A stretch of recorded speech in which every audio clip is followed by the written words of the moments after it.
They said, what if we made a metal tube fly? And then they did. Some planes carry business people to luxury hotels. Others fire humans across oceans just to tan slightly pinker.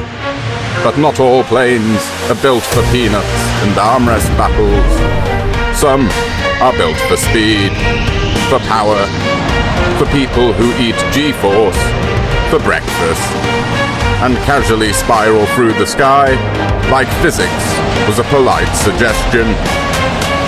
And then there are the gentle giants, cruising through the clouds with sunburnt Brits and tiny planes below, pretending they're invited.